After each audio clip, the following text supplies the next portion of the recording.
o sino das notificações.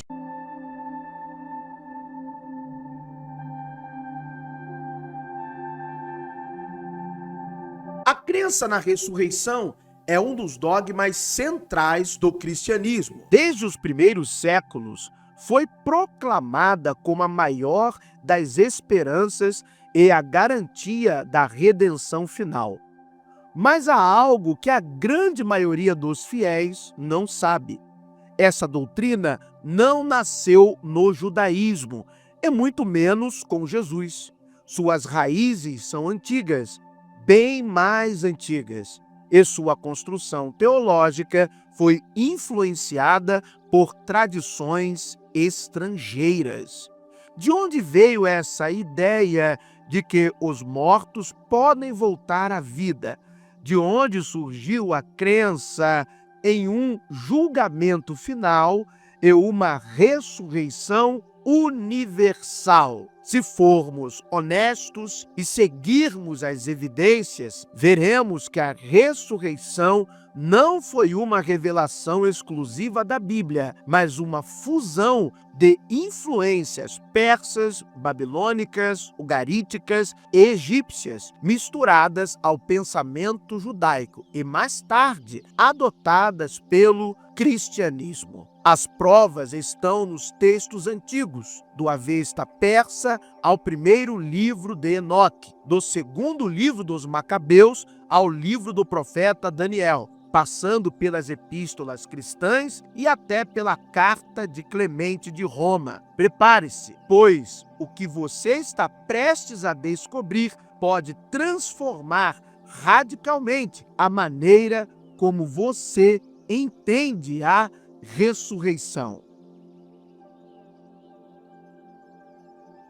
Olá, meus ilustres amigos e amigas, bem-vindos a mais um vídeo no meu canal, no seu canal, no nosso canal de estudos Verdades Ocultas da Bíblia.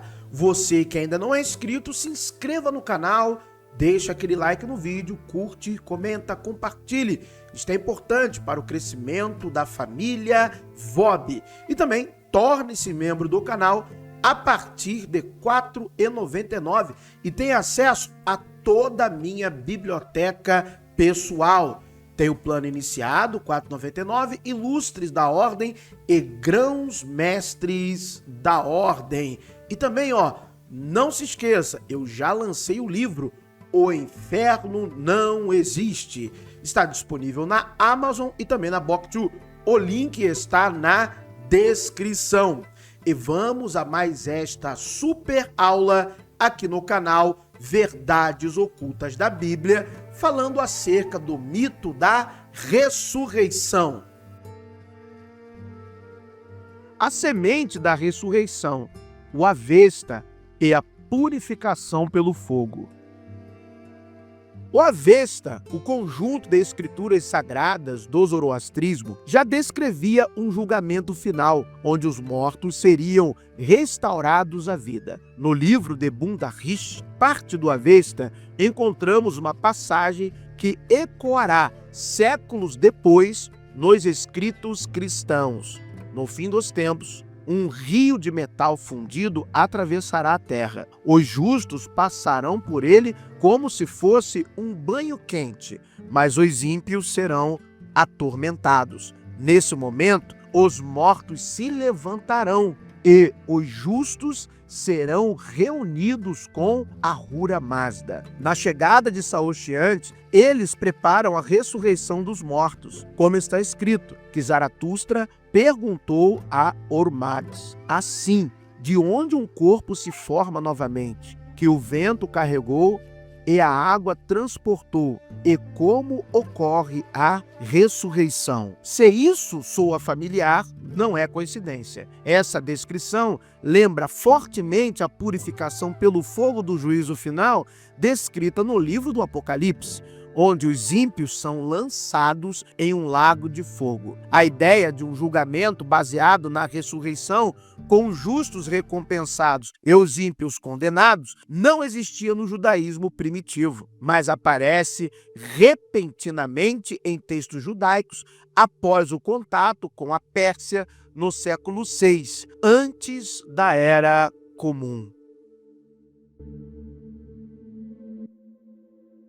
A adaptação judaica, o livro do profeta Daniel e os Macabeus. Antes do exílio babilônico, os israelitas não tinham uma concepção clara de vida após a morte. O Sheol era descrito como um reino sombrio, onde os mortos viviam em um estado de existência apagada. Mas tudo mudou após o contato com o pensamento persa. É no livro do profeta Daniel, escrito no século II, antes da Era Comum, que vemos uma das primeiras menções à ressurreição. E muitos dos que dormem no pó da terra ressuscitarão, uns para a vida eterna e outros para vergonha e desprezo. Livro do profeta Daniel, 12:2. Já no segundo livro dos Macabeus, essa doutrina assume um tom ainda mais forte. Em meio às perseguições dos Seleucidas, um dos 7 irmãos mártires declara: Tu nos tiras a vida presente, mas o Rei do Universo nos ressuscitará para uma vida eterna. Segundo o livro dos Macabeus, 7:9. Aqui, a ressurreição não é mais um conceito abstrato, mas uma promessa concreta e esperada.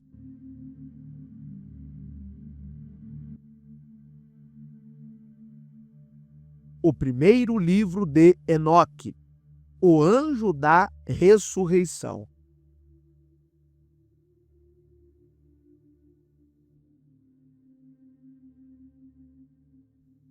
A evolução da ressurreição dentro do judaísmo continua no primeiro livro de Enoque, um texto que não foi incluído no cânon da Bíblia hebraica, mas que teve profunda influência no pensamento judaico e cristão. O livro de Enoque, seus fragmentos em aramaico, foram encontrados na caverna 4 de Qumran, os manuscritos do Mar Morto. Eles foram traduzidos, os fragmentos do livro de Enoque, por J.T. Millick. E eles datam do século II a.C., antes da Era Comum. No livro de Enoque, a ressurreição já é organizada por um anjo específico, encarregado dos mortos. E Remiel, um dos santos anjos, foi incumbido por Deus de presidir sobre os ressuscitados. Primeiro livro de Enoque, capítulo 20, verso 8. Esse detalhe é crucial. Agora, a ressurreição não é apenas um evento, mas um processo divinamente ordenado, supervisionado por um ser celestial. A presença desse anjo reforça o caráter estruturado da crença, algo que será ampliado posteriormente no cristianismo.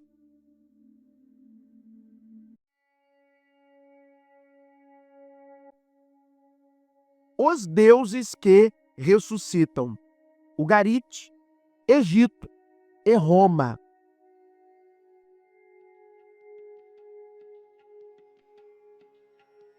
Se voltarmos ainda mais no tempo, encontraremos deuses morrendo e ressuscitando muito antes do surgimento do cristianismo.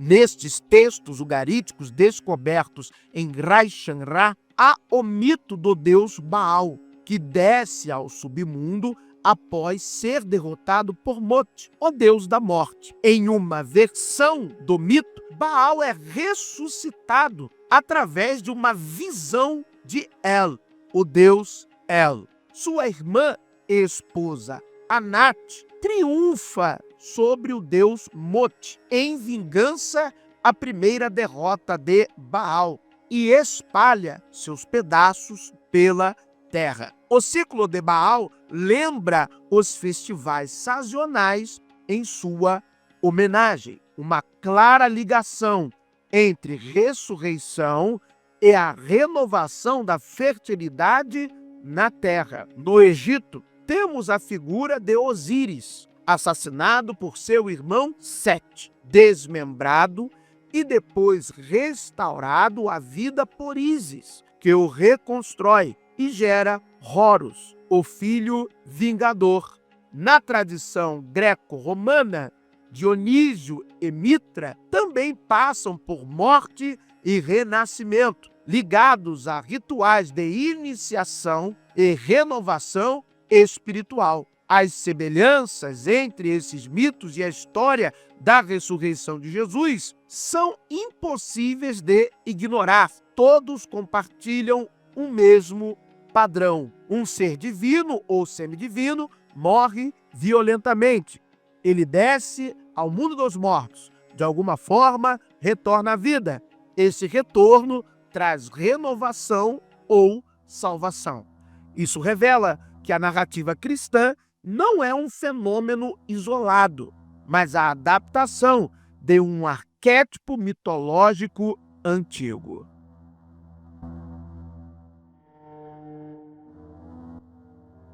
Paulo, Clemente e a construção cristã da ressurreição.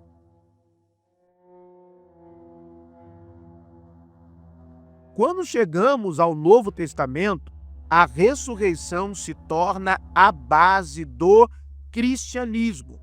Na primeira epístola aos Coríntios, Paulo afirma categoricamente: se Cristo não ressuscitou, é vã a nossa fé. Primeira epístola aos Coríntios, capítulo 15, verso 17. A ressurreição agora é um evento central da fé cristã. E essa crença continua a ser defendida na tradição dos primeiros cristãos, como na Carta de Clemente de Roma, um dos mais antigos textos cristãos extra-bíblicos. Observamos a ressurreição que ocorre constantemente na criação. Assim como o trigo cai na terra e renasce, assim também seremos nós. Primeira Epístola de Clemente, capítulo 24, versos 1 e 2. Clemente compara a ressurreição ao ciclo natural da vida, tentando justificar o conceito que já era amplamente aceito em tradições mais antigas.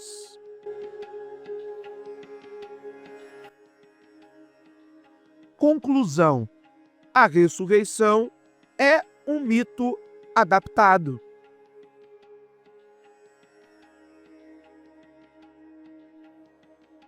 A ressurreição não nasceu com Jesus. Ela percorreu um caminho longo e complexo, absorvendo elementos do zoroastrismo, mitos ugaríticos, crenças egípcias e tradições gregas. Se a Bíblia é a verdade, por que seu dogma mais fundamental é um conceito dito pagão? Já pensou sobre isso? Essa é a pergunta que poucos têm coragem de fazer. Agora que você conhece a verdade, o que você fará com ela? E aí, gostaram da aula? Gostaram do vídeo? Espero que sim!